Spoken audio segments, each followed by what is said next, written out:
You know what we're not talking about enough? October. Let's talk about October.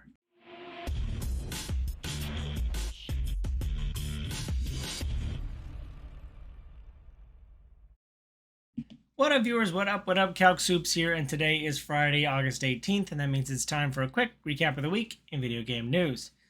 Starting off, I'm actually going back all the way a week. I think I missed it last week, so let's talk about it this week. The THQ Showcase announced a couple cool games that I wanted to talk about.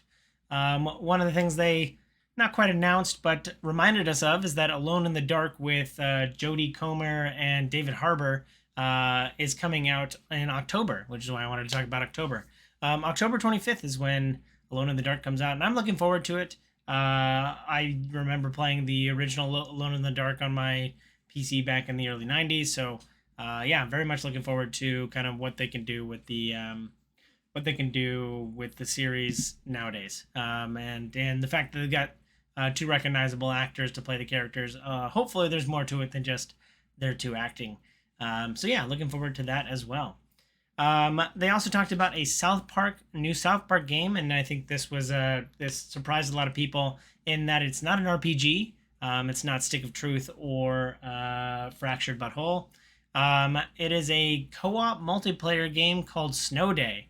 It's got like a 3D art style, and yeah, I'm wondering if it looks like I don't know if it's like multiplayer battle royale or I don't know how competitive it is, if there's a competitive side or if it's just your team versus like waves of minions.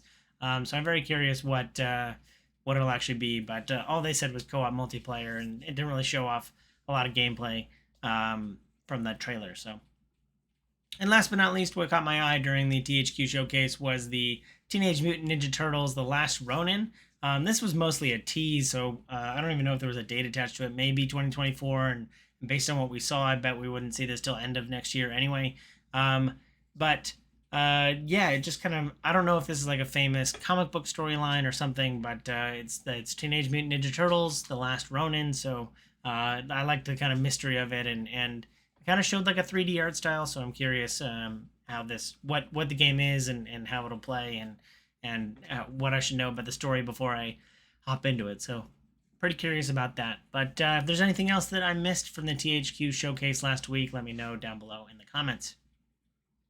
Continuing to talk about October, Assassin's Creed Mirage, the upcoming Assassin's Creed game, has gone gold, which means that, I guess it's not fully patched because there's always going to be a day one patched, but it's ready to be printed on discs and sent to retailers. And based on the very active release slate in October, Ubisoft is actually moving Assassin's Creed Mirage up a week, and it'll now launch on October 5th. And there's a lot going on in October. I know we got Starfield coming up in a couple weeks. God, there's just so many games coming out in October. I'm not even done talking about games that shifted around this week, including like Alone in the Dark, Assassin's Creed. Yeah, there's just so much going on in October. So very curious to Lords of the Fallen, I think, is dropping that month as well. Yeah, just a ton going on. And they also announced that it was a $50 price point. I don't know if we knew that about Assassin's Creed Mirage before. Before now, I'm curious what the length is. I know that it's kind of a return to form for the Assassin's Creed series. It'll be more about stealthing and assassinating and kind of picking and choosing how you infiltrate and get into these places. They're also back in the Middle East, which I know a lot of people like. So yeah, I know a lot of people who will be interested in it, including my wife.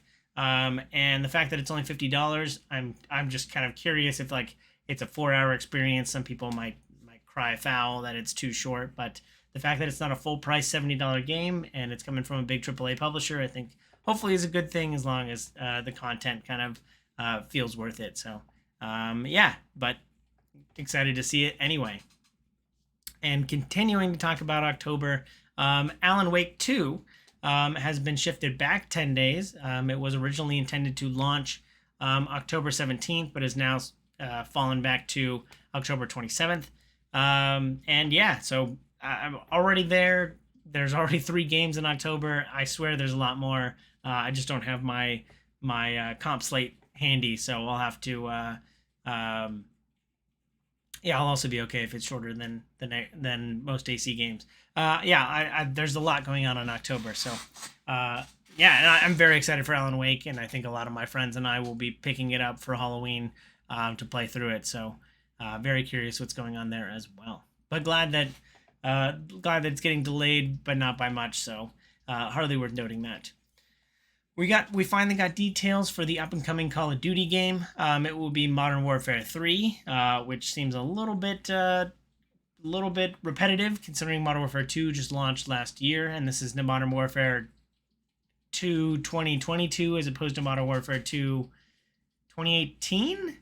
I think there's been so many Modern Warfare 2s that it's pretty confusing. But we got the announce date, or we got the launch date of November 10th. I was guessing that it would be maybe the week before it, because late Call of Duty games have come out in the first week of November before. This is now the second week of November.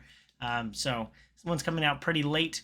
Activision Blizzard also caught a bunch of crap for saying that they had to defend themselves because they said that their intention was always to release 2 Modern Warfares back to back. Which kind of seems like they're trying to cover something up, or I just think it's dipping. They're gonna keep dipping from the same well it works. So they're also going back to last year when they were claiming that there wasn't going to be Call of Duty this year. So not really not really a good look. And yeah, they're gonna keep going to that Modern Warfare well that they can, and they're gonna. I think I read a couple of the details about. They're bringing back all of the old school maps that you know and love. So they're really trying to get you back into Call of Duty because a lot of people are kind of bouncing off of it right now. So hopefully they can figure it out. They also talked about having a new hub, Call of Duty hub, just because there's so many different launchers that you have to launch in order to go from like Warzone to Deathmatch to the campaign and all that kind of stuff. So it's getting a little crazy out there with the Call of Duties. But let me know if you're excited for Call of Duty Modern Warfare 3 again. With the next Windows 11 update, they will be officially killing Cortana. And I'm not talking about the Halo game character, or I guess I kind of am talking about the Halo game character, but Cortana is also Microsoft's version of the AI voice assistant. You've got Siri on iPhone and Alexa.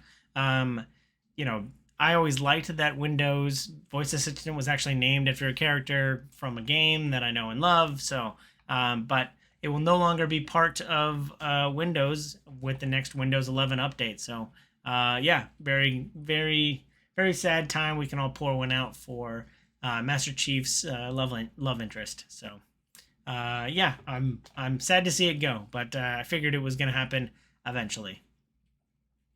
NPD, or I guess now Circana, as well as Nielsen, have written a report talking about toxic gaming and how it affects kind of the bottom line of video games.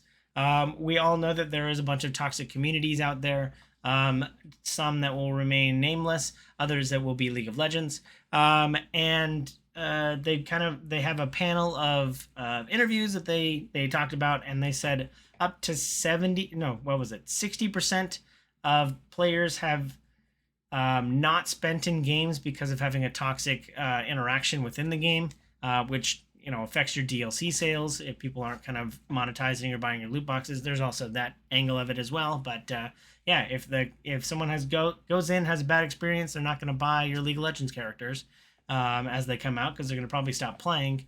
And then they said up to 70% of people have not played a game just because they've heard it's toxic. Again, I bet we're talking about League of Legends here, but we can talk about a bunch of other gaming communities as well. A lot of the shooter genres, CSGO or Call of Duty, have had very negative experiences on voice chat. And so I could see how people either bounced off or just never joined a community because of the perception of it being toxic. So I don't know that is going to necessarily kind of whether or not that amounts to let's build up a whole moderation team. How much money is that going to cost? But I know that there's a lot of toxic gaming communities out there, and a little moderation could go a long way and potentially increased revenue, at least DLC revenue, 60-70%. So it was good to see here, and it was also written by a dear friend of mine. So happy to see Matt Piscatella, writing some reports that are getting some eyeballs on them. So happy to talk about it here as well. Moving right along, there is a board game sale on Amazon right now. There's a sale on Amazon on discounted board games based on video game IPs. I've talked about the Bloodborne board game before, and so that one also is on sale. There's a Resident Evil 2, which I believe is a card game. And then there's the Fallout board game that's also on sale. There's a bunch of other ones, but those are just kind of the ones that caught my eye. I have yet to pick up the Bloodborne board game, but I have the Dark Souls board game, and so I would hope that they would be compatible. Although I think there's a Bloodborne card game as well as a Bloodborne kind of like miniatures board game. Anyway, they've done Bloodborne a lot as far as putting it on a tabletop, but yeah, a lot of video game board games on sale on Amazon. So I'll have a link down below in the description. Speaking of sales, GameStop is having a buy one get one on licensed apparel. I actually went in, kind of looked around what they've got. They got your usual Funko Pops and pins and shirts based on Marvel and Nintendo and all the other IPs that you know and love. But the one thing, there was a bunch of things that I thought were interesting. It was they were discounting some of the like exclusive that often for like games to like promote some of the to promote the games. There'll be like a exclusive GameStop bundle. I did that for Red Dead Redemption. I got like a deck of cards and a small puzzle and a little lockbox. It was all pretty cool. But those are usually run you about $100. I think I saw some of them around 70 based on the sale. And you can get something for you can buy one and get something else. So I saw a bunch of pins or rings from like video games. I think there's some Baldur's Gate content on there as well. Or D&D content at least. So yeah, I thought they're having a big sale on licensed IP, and there's a lot of licensed IP that I like. So I think you would enjoy it too. Check out the link to the sale down below. Speaking of games actually coming out and not games from October, I talked about this game a long time ago, but Gourd finally came out. I think it's Steam exclusively. I called it the Diablo Town Sim because you kind of run a small town. You're trying to build up your palisades and defend like a small group of people from like Slavic folklore. It just kind of has the like dark fantasy vibes of like a Diablo. I don't think there's actually like angels and demons or anything like that, but Slavic folklore is a little dark and demented, and so kind of remind me of Diablo with the grittiness of it all. But it launched this week, and I'm excited. I already added it to my list of things to pick up, yeah, I'm very much looking forward to it. Like I said, I've been on a constant battle to look for a very good town sim, and so I've kept my eye on Gourd for a while now, and hopefully you will find it interesting too. If you pick it up, let me know what you think down below in the comments. Last but certainly not least, we got a little bit more information on Pathfinder's take on Vampire Survivor. Pathfinder, the fantasy series, is doing a kind of bullet hell Vampire Survivors game, but it'll be fantasy. It's called Gloomspire. I don't know that I've ever named it like that, but I think it was originally on Kickstarter, but now it is launching into early access on Steam on September 14th, so just about a month away. And yeah, I think Vampire Survivor is still probably one of the biggest, or at least genre defining in and of itself. And so it's cool to see kind of Pathfinder's take on it or other takes on it to see what they can do to kind of level up that genre. So interested to see what happens there. But that's it for this week. Let me know if you feel I forgot anything down below in the comments. But as always, thanks for watching. I hope you enjoyed this content. If you do, please follow, like, and subscribe to me on YouTube and Twitch so you can see more great content like this. I'll have links down below in the description. Thanks again. I hope you have a super day. I hope you have a super weekend. And I hope you have a super day. Bye.